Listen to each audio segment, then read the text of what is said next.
Hey sports fans, Coach Nick here and welcome to B-Ball Breakdown. This episode is brought to you by Ectio. Click to check them out. They have some fantastic shoes with built-in ankle support that will help you stay healthy and in the game. Now let's talk about the Orlando Magic versus Indiana Pacers because it was an exciting game and the Magic went on a run in the fourth quarter to take control. So what I did was I broke down all the different scores or all the different field goals made and looked at how they did that. And I'm going to show you which plays worked best for both teams. Now, I want to make sure you understand that Flalo, Harris, Oladipo, Vucevic, and Nicholson I love those guys. Great nucleus. And you add two high draft picks to that, and they're really going to have something to threaten the Eastern Conference in the next several years going forward. So keep your eye on this team because they're going to be really exciting and really tough. Let's look at how the Pacers scored their field goals. They made a total of 35, and of those baskets, 10 came from a simple high screen and roll. And who benefited the most from those screen and rolls? Lance Stephenson scored on almost half of those possessions from both the perimeter and at the basket. Early in the second, the Pacers flowed to a simple high screen and roll with Lance and Scola. And after the rescreen, Moore decides to go underneath the screen against the average three-point shooting of Stephenson, only to get burned. On this play, Stephenson spots up on the weak side of this high screen and roll, and Lance takes advantage when Moore does a poor job bumping the roll man, getting a nice pass from Scola for the and one. This time, Stephenson finds himself on the strong side of the high pick and roll, and when Tobias Harris foolishly helps out one pass away, it triggers a simple pass and wide open short corner three. And lastly, watch Aaron Aflalo pull himself wildly out of position to help on the pick and pop. Paul George cuts to the hoop, catching Oladipo standing and staring as Lance gets the nice pass and wide open jump shot. Stephenson wasn't the only one to benefit from high screen and rolls. In what is clearly becoming a crucial method of attack for the Pacers, David West picking and popping was critical in keeping their offense going.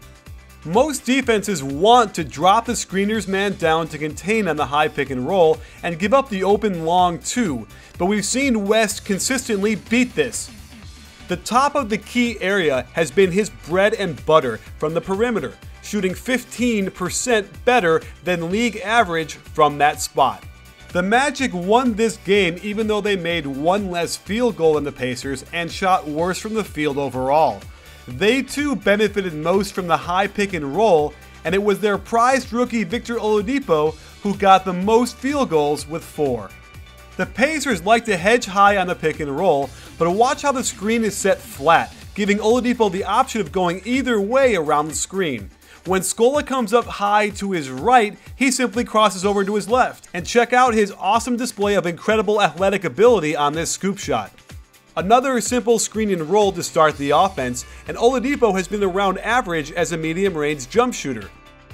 I did notice an interesting looking set that starts with both big men at the free throw line, then turns into a carousel as Aflalo breaks back to get a double staggered pin down. It opens up a seam for Nelson to attack off the hop, finding Vucevic for the jumper.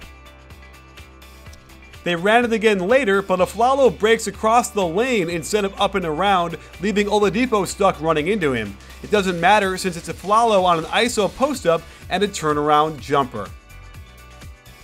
Let's move to the crucial 17-2 run in the fourth quarter that allowed the Magic to take control of the game.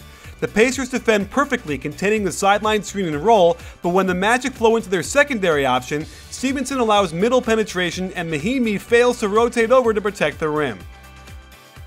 The Pacers run pick and roll and try to fill a shooter on the weak side. The Magic get cross-matched, but Harkless sees this and switches, trying to get Oladipo to switch onto a better matchup in Granger. The Magic get away with being late as Granger can't hit the open look.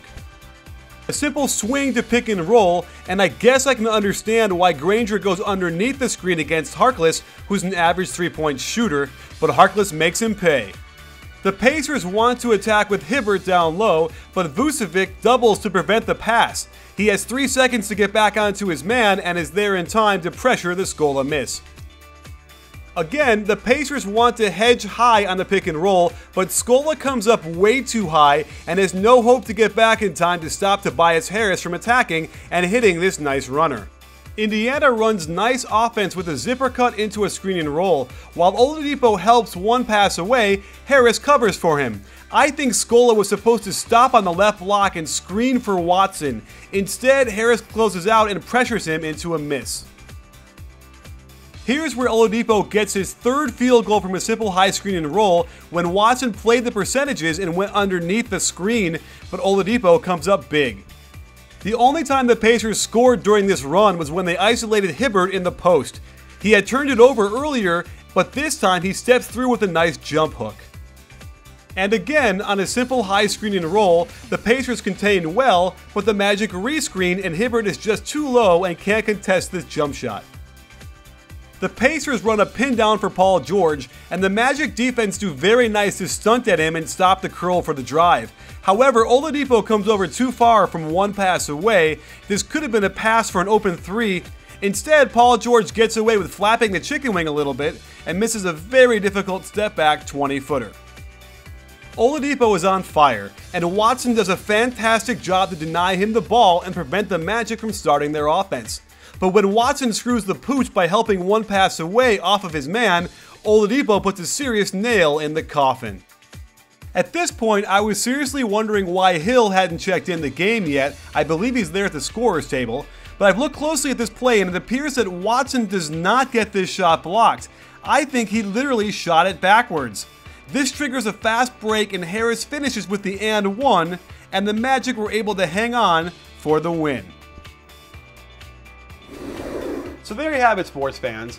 The Pacers are still my pick to make it to the finals. However, they post up second most in the league, but are only 15th average in post-up efficiency. And part of the problem is that I think Hibbert is getting too many post-ups and West is getting too few. And that's a big difference in my mind that will make them play better and make them more of a threat to score against the Heat defense when they meet in the conference finals.